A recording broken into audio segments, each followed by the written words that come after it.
Hey guys, you're here with CinemaBlend. Beyond Avengers 4, we really don't know what's going to happen with the Marvel Cinematic Universe.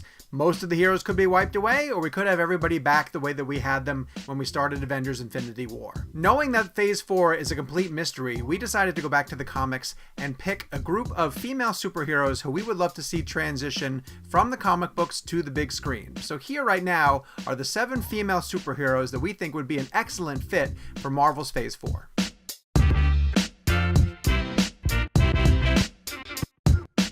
My first pick is a character who everybody thought they were going to see in the original Doctor Strange, and since she didn't show up, we're assuming she'll be in the sequel. Her name is Clea, and she is a love interest for the Sorcerer Supreme. Clea is a natural fit to expand on the mythology of what we already saw in the world of Doctor Strange. She also has a lot of mysticism and similar powers to what we see from Doctor Strange, and so bringing Clea in with all of her powers, I think are an excellent fit to pair with Stephen Strange now that he's seen the power of Thanos and other things that sort of reflect off of the galaxies. My second pick for this list is something that we're going to see as we get into this list as it evolves, is a different variation on an existing Marvel character. So I'm going to pick She-Hulk because I think that we've sort of reached the end of the road for the journey played by Bruce Banner that Mark Ruffalo has taken this character on. Now, she has a lot of the same characteristics and powers that we expect from Hulk, but she gets a mild version of the Hulk virus, I guess you would call it, in that she maintains a lot of his brute strength,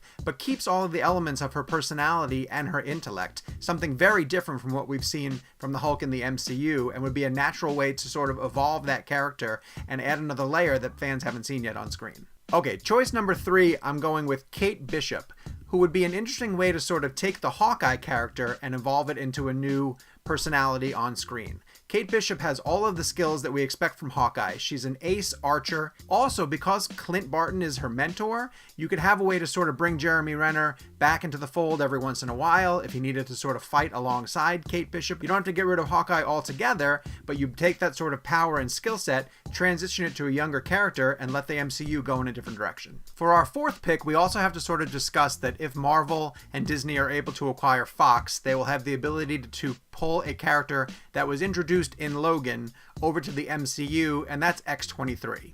Now, there's a lot of mystery about how the X-Men might factor into the MCU. We haven't discussed mutants yet. That would have to be a bridge that's crossed in the MCU. X-23 would be a really good way to sort of introduce a character that has a lot of the same powers as Wolverine, maybe get into the way that genes are spliced or that adamantium is grafted onto skeletons, and it's a foot in the door for the MCU to start talking about that side of the universe when it's been brand new to Marvel and what we might have seen going into Phase 4. Pick number 5 is a variation on something that we've seen in the comics before, but I'd like to see them tweak it for the MCU. It's the idea of a female version of Thor. There is precedent for this in the comics. There have been times when Thor has been thought to be dead and the mantle has been passed to a female Thor character. It's always been temporary, but I think in the MCU it's time to make that transition, have it stick, and have a new actress play Thor for the next few years. Number 6 also comes with an interesting sort of wrinkle in the fact that she'd be a character shared between Sony and Disney, and of course I'm talking about Spider-Woman. The original Spider-Woman is Jessica Drew, and one of the things I find most intriguing about her is that she was born in London. Now, if you're paying attention, Spider-Man Far From Home is going to take place in London, so you could actually start to lay some seeds for Spider-Woman's origin if Jessica becomes a supporting player that Sony and Marvel want to develop into her own franchise in a year or two.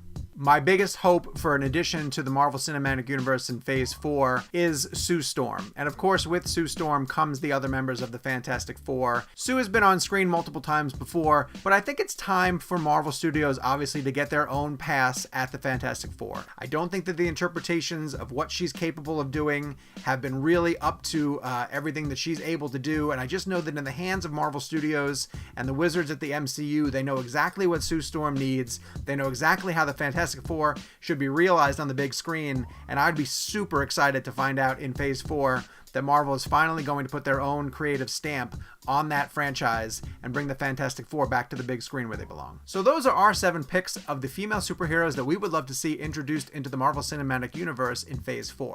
Of course, if you have your own picks, leave them in the comments below, and keep reading CinemaBlend for all your Marvel happenings.